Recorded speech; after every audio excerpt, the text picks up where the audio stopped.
खबरों के निष्पक्ष विश्लेषण के लिए सब्सक्राइब करें Jantantra TV and press the bell icon. Never miss any update. Madhya Pradesh में कोरोना वायरस से संक्रमित मरीजों की संख्या लगातार बढ़ रही है। अब तक यहां कोरोना के 1310 पॉजिटिव केस सामने आ चुके हैं। राज्य में अब तक 69 लोगों की कोरोना वायरस के चलते जान जा चुकी है। इंदौर में 842 पॉजिटिव केस सामने आए हैं और जिनमें से अब तक 47 की मौत हो चुकी है, जबकि 40 मरीज पूरी तरह ठीक हो चुके हैं। तो राजधानी भोपाल में अब तक 197 लोग कोरोना से संक्रमित मिले हैं। इनमें से 6 लोगों की मौत हो चुकी है, तो वहीं 3 मरीज स्वस्थ होकर अपने घर वापस जा चुके हैं। इसके अलावा मुरैना में 14 पॉजिटिव केस सामने आए हैं, जिसमें 7 मरीज स्वस्थ होकर घर लौट चुके हैं। उज्जैन में 31 मरीजों में से 6 की मौत हो गई है, तो वहीं 5 पूरी तरह ठीक हो चुके हैं। जबलपुर में 13 कोरोना पॉजिटिव मरीजों में से 5 मरीज स्वस्थ हो चुके हैं, लेकिन अभी भी प्रदेश का हाल कोरोना वायरस के चलते बेहाल है। तो मध्य प्रदेश में अब तक कुल आंकड़ा 1310 तक पहुंच चुका है। राज्य में अब तक 69 लोगों की जान चली गई है। इंदौर शहर में सबसे ज्यादा कोरोना के केसेस सामने आ रहे हैं। और हमारे साथ शरद व्यास हमारे संवाददाता सीधे जुड़ गए हैं, उनसे बातचीत करेंगे। शरद, जिस तरीके से देखा जा रहा है मध्य प्रदेश तीसरे नंबर पर है। अगर बाकी राज्यों की हम बात करें तो लगातार यहां पर लगभग 1300 के करीब आंकड़ा पहुंच चुका है, लेकिन सबसे ज्यादा इंदौर की बातें सामने आ रही हैं। इंदौर में केस मिल रहे हैं, 842 आंकड़ा पहुंच गया है। क्या लगता है कि इंदौर में ज्यादा बाहर से आए थे लोग, इसी के चलते इस तरीके से बढ़ रहा है, या फिर तबलीगी जमात का असर है? बिल्कुल, देखिए, जो आंकड़े इस वक्त आपने बताए हैं और जो आंकड़े इस वक्त जनतंत्र टीवी के दर्शक टीवी स्क्रीन पर देख रहे हैं, उससे साफ तौर पर चिंता तो मध्य प्रदेश में बनती जा रही है, क्योंकि मध्य प्रदेश में आंकड़े लगातार बढ़ रहे हैं और मरने वालों की संख्या भी लगभग 61 हो चुकी है। बिल्कुल, आपने ठीक कहा कि प्रशासनिक तौर पर भी इस बात की पुष्टि हो चुकी है कि जो वर्तमान हालात है, इंदौर की करें या भोपाल की बात करें, दोनों ही जगहों पर तबलीगी जमात से जो लोग फरवरी और मार्च में और जनवरी, फरवरी और मार्च, इन 3 महीनों के अंदर विदेशों से बाहर भारत में पहुंचे थे, ये उन्हीं की वजह से इस तरह के हालात मध्य प्रदेश में बने हैं। दूसरा सबसे बड़ा कारण ये रहा कि मध्य प्रदेश में उस दौरान तकरीबन अन्य जो लोग हैं, तकरीबन 5500 की संख्या में जो विदेश से लोग मध्य प्रदेश की तरफ आए थे, उनकी तरफ भी कोई खास ध्यान नहीं दिया गया था। और तीसरा सबसे बड़ा कारण यही है कि तबलीगी जमात के जितने भी लोग हैं वो अपनी बीमारी को लगातार छिपाते हुए आए हैं और लोगों से संपर्क करते हैं, जिसकी वजह से उनकी विजिट हिस्ट्री नहीं मिली और विजिट हिस्ट्री नहीं मिलने से भी खासा प्रभाव पड़ा है। और इसी वजह से इंदौर खास तौर पर सबसे ज्यादा संक्रमित हुआ है कोरोना पॉजिटिव मरीज से। भोपाल में भी ठीक इस तरह की स्थिति है, तकरीबन 200 के आसपास मरीज अब तक मिल चुके हैं और 900 सैंपल भोपाल से कल दिल्ली भेजे गए हैं ताकि उनको जांच की जा सके। यदि वो सैंपल आते हैं और उस सैंपल में कितनी चीजें बढ़ेगी देखने वाली बात होगी। हालांकि एक चिंता अभी भी मध्य प्रदेश में बनी हुई है। तो 2 ये सबसे प्रमुख शहर है। इसके अलावा जो अन्य शहरों की बात करें तो वहां पर स्थिति इतनी भयावह नहीं है जितनी स्थिति इन जगहों पर बनी हुई है। अब इन चीजों को देखते हुए सरकार लगातार कोशिश कर रही है, प्रयास कर रही है, लोगों को जागरूक करने का भी प्रयास कर रही है, लेकिन कहीं ना कहीं एक इंटेंशनली यहाँ पर एक उस तरह की व्यवस्थाएं की जा रही है उन लोगों के द्वारा, यदि कहें कि जो समाज के असामाजिक तत्व हैं जिनको कहा जा सकता है, वो लोग लगातार इस तरह की चीजों को संक्रमित और लोगों में स्प्रेड करने की कोशिश कर रहे हैं। तो सरकार या पुलिस प्रशासन भी उनके ऊपर लगातार कार्रवाई भी कर रहा है। पिछले कुछ दिनों में हमने इस तरह की घटनाएं होती हुई भी देखी है। तो ये सबसे महत्वपूर्ण कारण रहा है मध्य प्रदेश में लगातार आंकड़े बढ़ने का, और आने वाले समय में इस तरह के आंकड़े और बढ़ने की उम्मीद पूरी जताई जा सकती है। लेकिन देखिए, इस बीच में एक सबसे महत्वपूर्ण चीज ये भी है कि लगातार कोरोना के मरीज मिल रहे हैं, लेकिन दूसरी तरफ कोरोना से जो पॉजिटिव मरीज है उनकी संख्या ठीक भी हो रही है। एक बड़ी संख्या में लगातार ठीक लोग होते जा रहे हैं और होने के साथ साथ वो सीधे अपने घरों की तरफ भी जा रहे हैं ताकि व्यवस्थित ठीक से रह सके। कई इलाकों को क्वारंटाइन किया जा चुका है, तकरीबन 200 से ज्यादा एरिया जो है वो क्वारंटाइन किए जा चुके हैं। केवल मध्य प्रदेश और मध्य प्रदेश के 2 जिलों की बात कर लेता हूँ।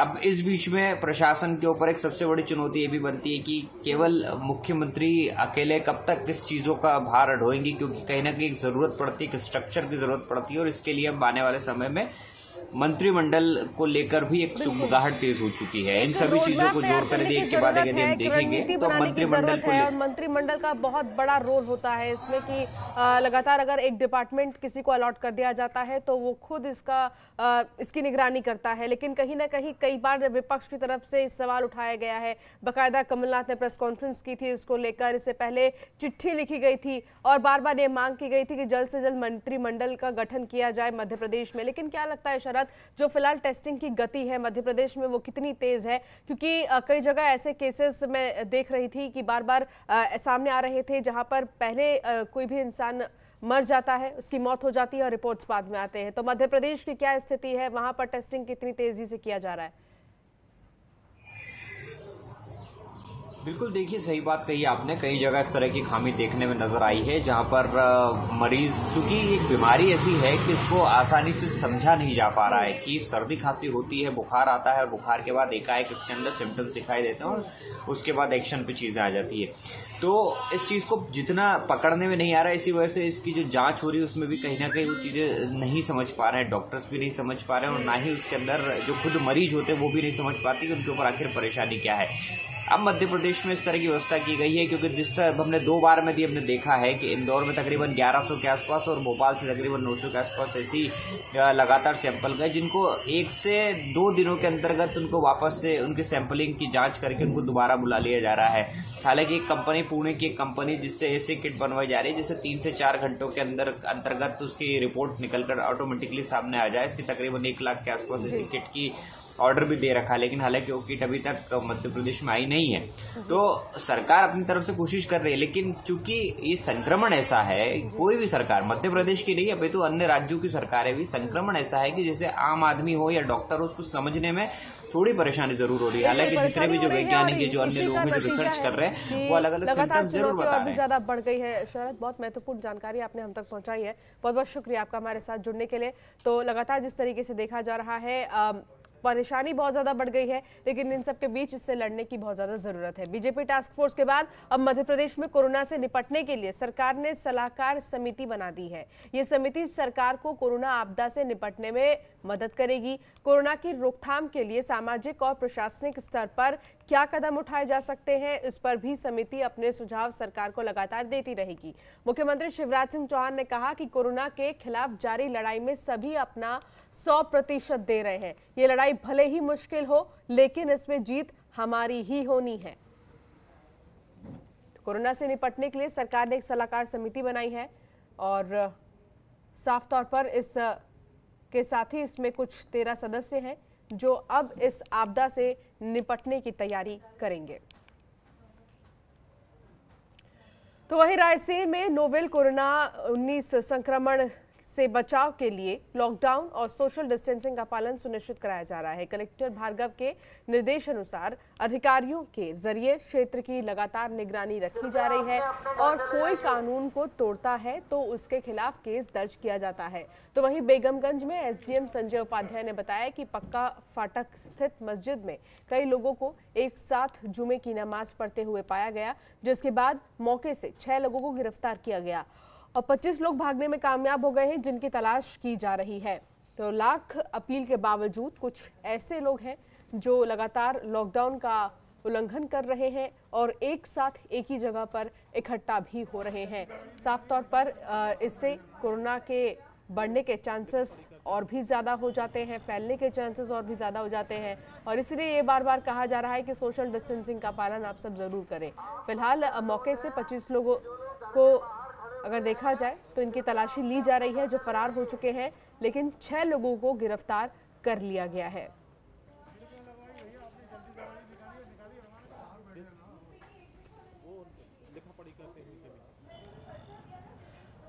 तो वैश्विक महामारी कोरोना वायरस के संकट के चलते जहां शासन से लेकर हर प्रशासनिक अधिकारी और तमाम समाज सेवी संगठन गरीब और जरूरतमंदों को भोजन और राशन बांट रहे हैं, तो वहीं छतरपुर के लवकुश नगर जनपद पंचायत के सीईओ की मानवता को शर्मसार कर देने वाली तस्वीरें सामने आई हैं, जहां जनपद पंचायत सीईओ सिकंदर खान ब्लॉक के भगौरा सरकारी राशन दुकान का निरीक्षण करने गए और वहां से गरीबों के हक का करीब 30 किलो चावल अपनी गाड़ी में रखवाकर चलते बने।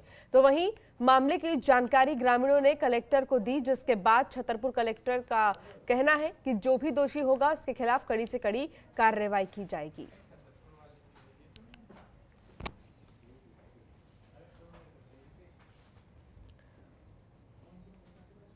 चलिए अब आगे बढ़ते हैं। माना कि आज कोरोना का बुरा साया हर देश पर छाया हुआ है, लेकिन भारत में इसका असर अन्य देशों के मुकाबले अभी कम है। अगर हम लॉकडाउन का पालन करें तो इसका खात्मा जल्द हो जाएगा। इसी बात को भोपाल पुलिस लोगों को गाना गाकर समझा रही है। इस रिपोर्ट में देखिए।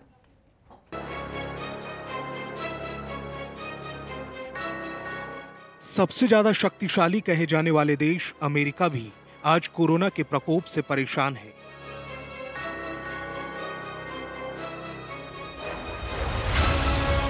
बढ़ते संक्रमण से तो साफ है कि इस वायरस ने सभी देशों में तबाही मचा रखी है, लेकिन भारत में इसका संक्रमण अन्य देशों के मुकाबले कम है।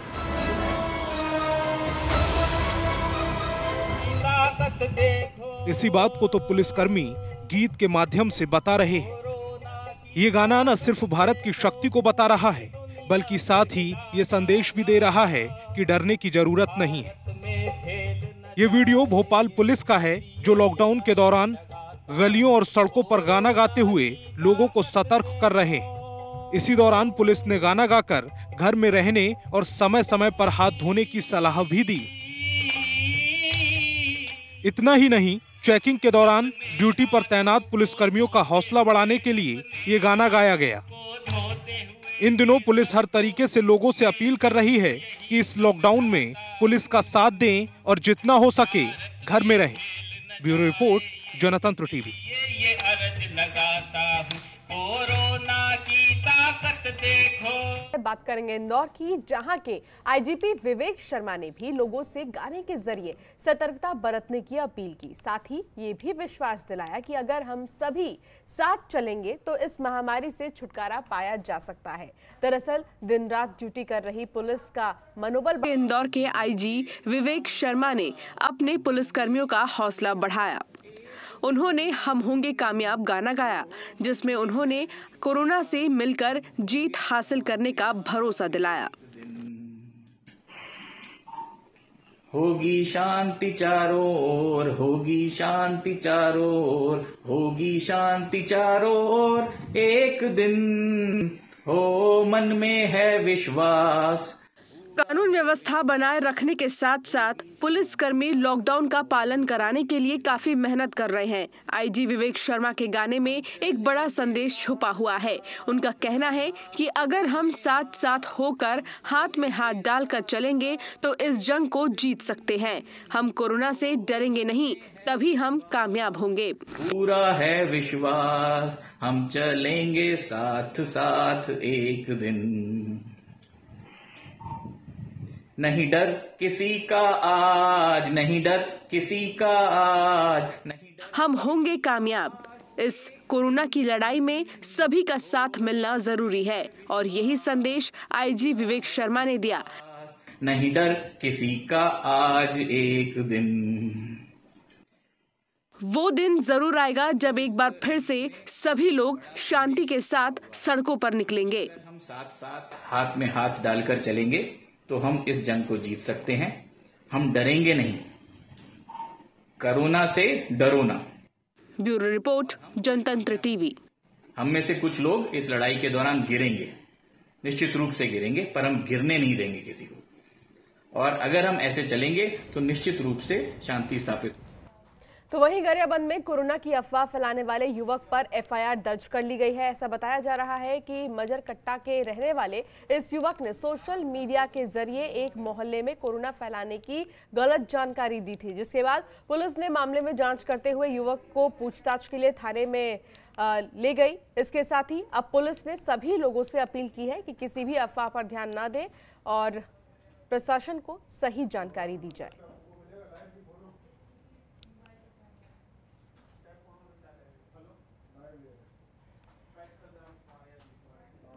तो देश की अखंडता और सुरक्षा के लिए अपने प्राणों को न्योछावर करने वाले शहीदों को श्रद्धांजलि देने के लिए महाराष्ट्र के रहने वाले उमेश जाधव एक सफर पर निकले हैं। पेशे से उमेश गोपीनाथ जाधव मेडिकल का काम करते हैं और उन्होंने बिल्कुल जुदा तरीके से शहीदों को श्रद्धांजलि अर्पित करने की जिद की है। इसके लिए शहीदों के घरों से मिट्टी इकट्ठा कर वो कश्मीर में भारत का मानचित्र तैयार करना चाहते हैं। इसके लिए उन्होंने शहीदों के घरों से मिट्टी इकट्ठा करने का फैसला लिया है। गोपीनाथ अब तक 64,000 किलोमीटर का सफर तय कर चुके हैं और 12 से ज्यादा राज्यों का भ्रमण कर शहीदों के घर से मिट्टी जमा की है। उमेश गोपीनाथ का सड़क पर ही निकलने का अंदाज भी इतना अनोखा है कि जो भी उन्हें देखता है वही ठहर जाता है। गोपीनाथ का काफिला बस्तर पहुंचा तो कार के सामने तिरंगा और पीछे शहीदों के घर से जमा की गई मिट्टी से भरी ट्रॉली लगी दिखी। तो वहीं उमेश का कहना है कि देशभक्ति का जज्बा सभी में होना चाहिए, लेकिन देश में कोरोना वायरस की वजह से सभी लोगों को अपने अपने घरों में ही रहकर कोरोना से बचने की जरूरत है।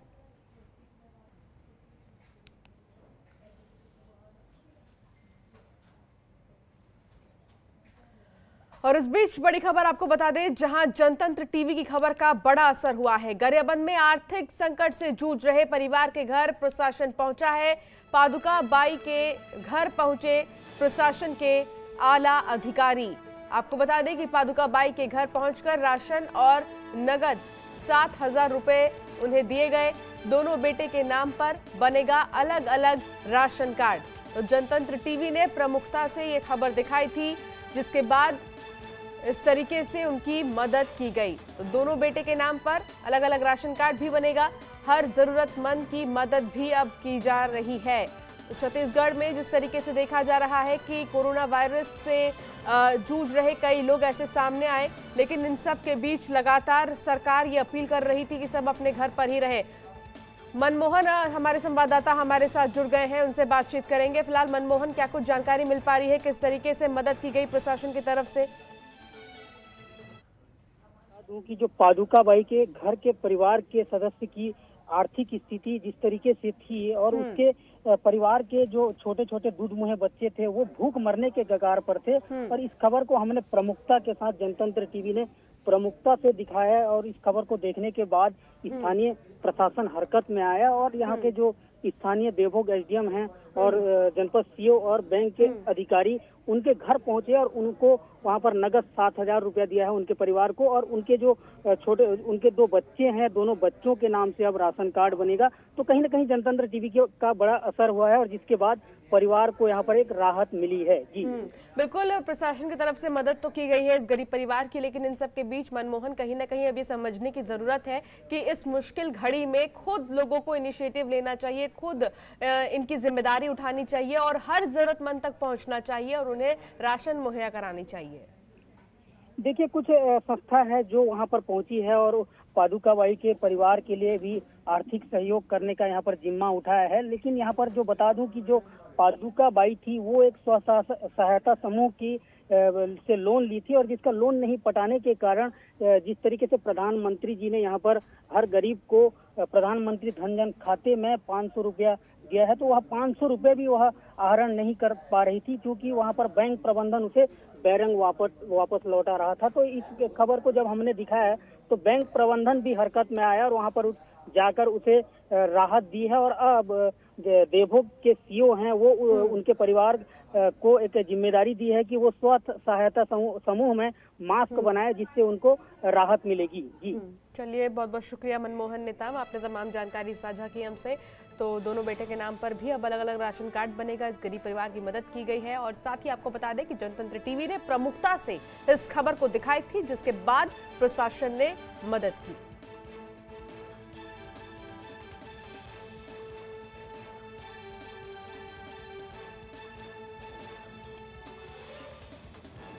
और चलिए, इसी के साथ बुलेटिन में फिलहाल इतना ही। आप देखते रहिए जनतंत्र टीवी। नमस्कार। खबरों के निष्पक्ष विश्लेषण के लिए सब्सक्राइब करें Jantantra TV and press the bell icon. Never miss any update.